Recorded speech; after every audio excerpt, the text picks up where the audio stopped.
दोस्तों, ब्यूटीफुल हिंदी कहानी में आपका स्वागत है। आज की कहानी है पति के अनोखे राज। इस कहानी के सभी पात्र और घटनाएं काल्पनिक हैं। अगर ये कहानी आपको अच्छी लगे तो लाइक करें, शेयर करें। चैनल पर पहली बार है तो प्लीज़ मेरे चैनल को सब्सक्राइब करें। मेरा नाम मानसी है। मैं घर की बड़ी बेटी हूँ। मेरा जन्म बहुत गरीब परिवार में हुआ। मेरे से छोटा मेरा एक भाई भी है। मेरे पिताजी 2 साल पहले किसी लंबी बीमारी के कारण गुजर चुके हैं। पिताजी के गुजर जाने के बाद घर की सारी जिम्मेदारी मेरी माँ पर आ चुकी थी।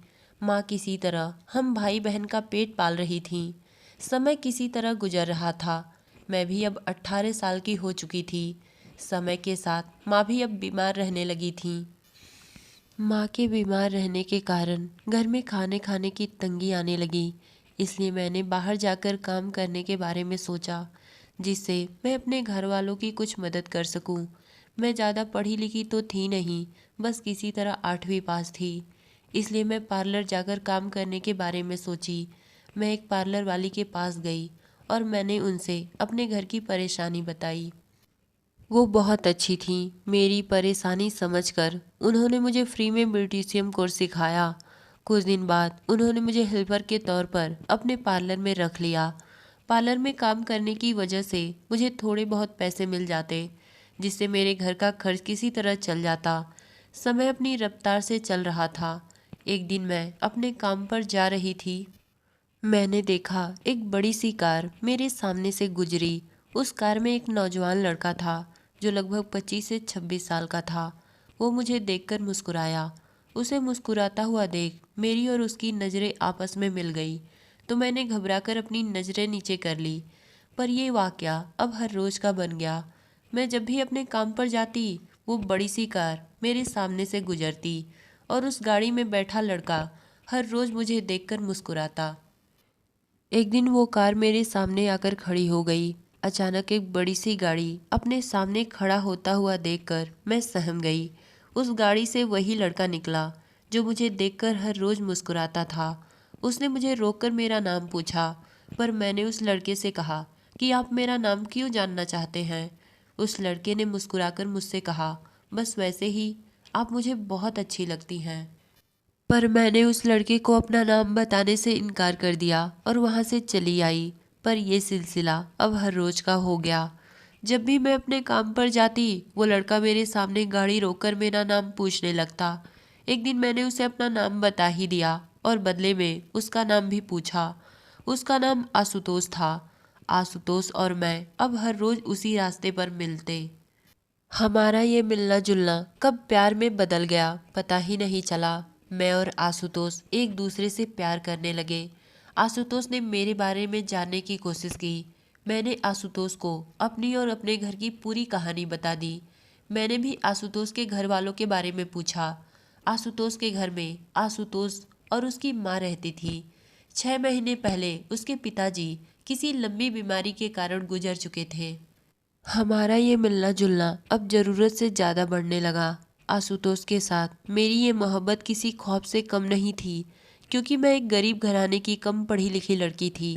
पर आशुतोष एक अमीर खानदान का इकलौता वारिस था। एक दिन आशुतोष मुझे अपनी माँ से मिलाने अपने घर ले गया। आशुतोष का घर किसी महल से कम नहीं था। आशुतोष के घर में हर वो चीज़ मौजूद थी जिसे देखकर मुझे यकीन नहीं हो रहा था कि कुछ दिन में मैं इस घर की बहू बनने वाली हूँ। मैं थोड़ी घबरा रही थी कि आशुतोष की माँ मुझे अपने घर की बहू बनाने से इनकार न कर दे।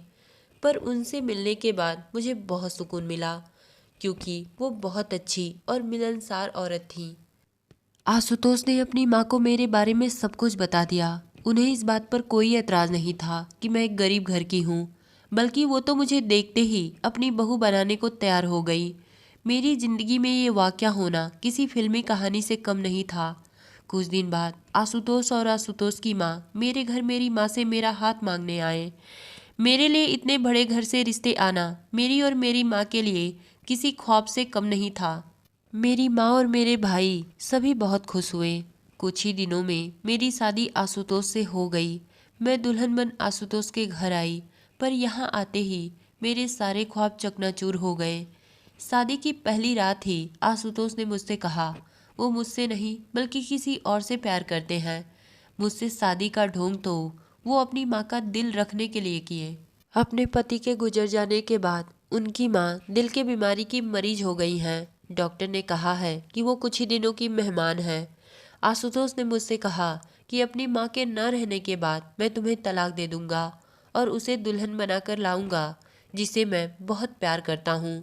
ये सब सुनते ही मैंने गुस्से में आशुतोष से पूछा, पर वो औरत है कौन जिसे आप बेहद प्यार करते हैं? उन्होंने बताया कि वो एक शादीशुदा औरत है। आशुतोष ने कहा, तुम तभी तक इस घर में रह सकती हो जब तक मेरी माँ जिंदा है। अपने पति के बारे में इतनी बड़ी सच्चाई जानने के बाद तो मैं फूट फूट कर रोने लगी, पर मैं चाह कर भी कुछ कर नहीं सकती थी। आशुतोष ने मुझसे शादी इसलिए की थी क्योंकि आशुतोष की माँ उस शादीशुदा औरत से आशुतोष की शादी करवाना नहीं चाहती थी। इसलिए आशुतोष ने मुझे अपने प्यार के जाल में फंसाया और मुझसे शादी की। मैं एक गरीब और अनपढ़ लड़की जाती भी तो कहाँ जाती। मायके में भी मेरी बूढ़ी माँ और भाई किसी तरह अपनी जिंदगी गुजार रहे थे। आशुतोष ने मुझे धमकाते हुए कहा कि अगर मैं ये बात किसी को बताई तो मेरे मायके वालों को मरवा देंगे। अपने मायके वालों का नाम सुनते ही मैं सहम गई और दिलो जान से आशुतोष की माँ की सेवा करने लगी, क्योंकि वही तो एक मेरी सहारा थी। उनके ना रहने पर मैं इस घर से निकाल दी जाती। दुनिया की नज़रों में मैं आशुतोष की धर्मपत्नी थी, पर अपने पति के बारे में सोच सोच कर मेरा दिल खून के आंसू रोता। आशुतोष अपनी माँ के सामने मुझसे बहुत अच्छे से बात करते। कभी कभार वो मुझे बाहर भी घुमाने ले जाते, पर बाहर ले जाने के बाद वो मुझे किसी पार्क और गार्डन में छोड़कर उस औरत से मिलने चले जाते। अकेले में आशुतोष मुझसे नफरत करते। एक पत्नी होने के बावजूद भी उन्होंने मुझसे कभी हंसकर बात नहीं किया। शादी के पहले तो सब कुछ बहुत अच्छा था, पर शादी होने के बाद सब कुछ चकनाचूर हो गया। आशुतोष ने मुझसे प्यार करने का नाटक किया था, पर मैं आशुतोष से बहुत प्यार करती थी, पर उन्हें मेरे प्यार की कोई कदर नहीं थी। धीरे धीरे मेरी शादी को लगभग 1 साल होने को थे। आशुतोष की माँ को अब मेरे और आशुतोष के बच्चे की चिंता होने लगी। वो कहती कि नाती पोते का मुंह देख लेती तो सुकून से मर जाती। आशुतोष उन्हें कोई न कोई बहाना करके टाल देते। कहते, माँ चिंता मत करो, भगवान का चाहा होगा तो बच्चा जल्दी हो जाएगा। एक दिन मुझे पता चला कि मेरा भाई एक कार एक्सीडेंट में मारा गया। माँ तो मेरी शादी होने के कुछ अरसे बाद ही गुजर चुकी थी। अब मेरी बस एक ही और आखिरी सहारा बची थी, आशुतोष की माँ। जब तक आशुतोष की माँ जिंदा थी तभी तक मैं आशुतोष के घर में रह सकती थी। इसलिए मैं आशुतोष की माँ की दिलो जान से सेवा करने लगी और उन्हें हर हाल में खुश करने की कोशिश करती। पर एक दिन वो भी मुझे छोड़कर इस दुनिया से चली गई। मेरी जिंदगी में अब मेरा आखिरी सहारा भी चला गया।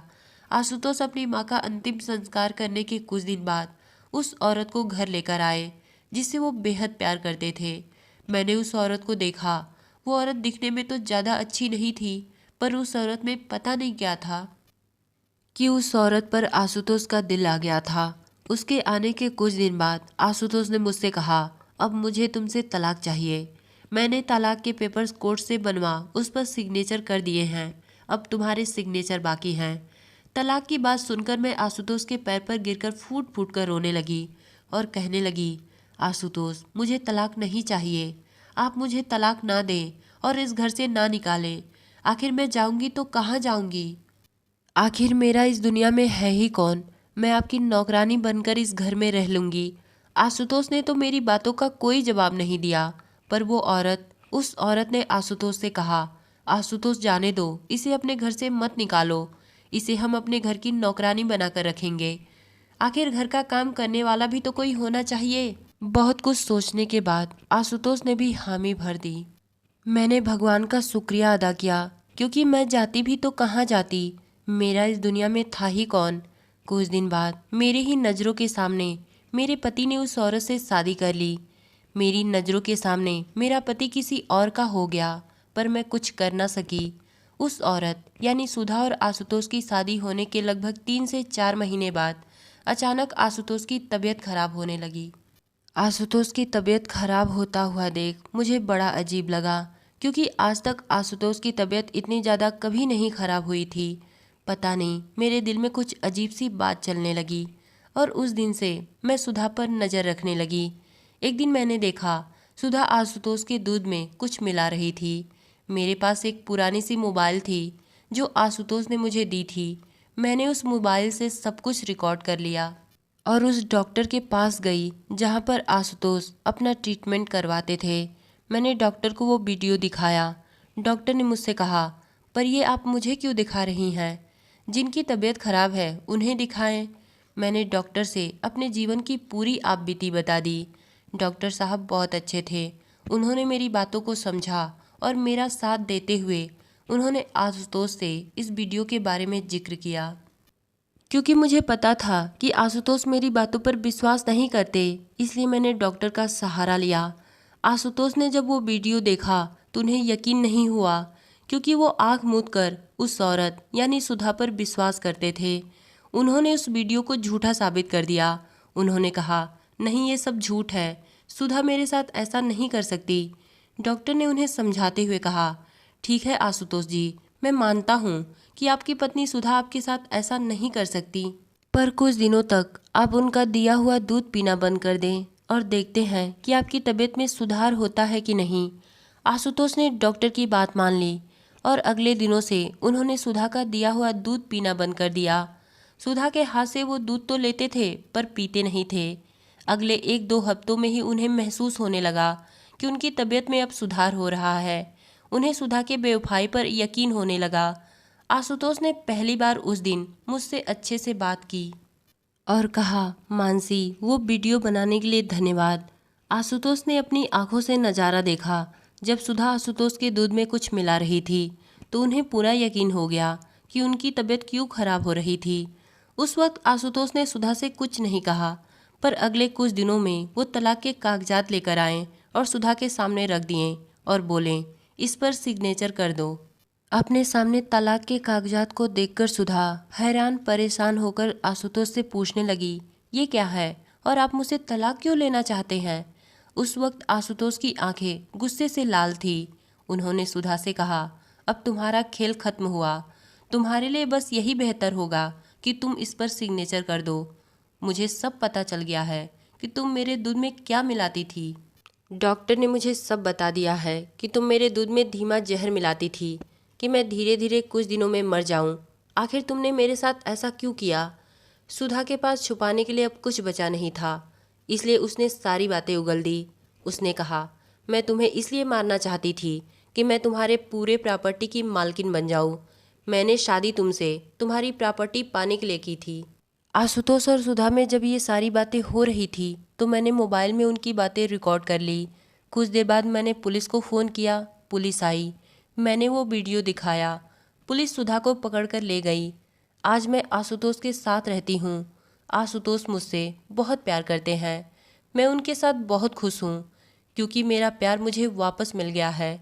कहते हैं ना कि भगवान के पास देर है अंधेर नहीं। गलत काम का अंजाम हमेशा गलत होता है और सही का हमेशा सही। तो दोस्तों, ये कहानी आपको कैसी लगी कमेंट में बताइएगा। धन्यवाद।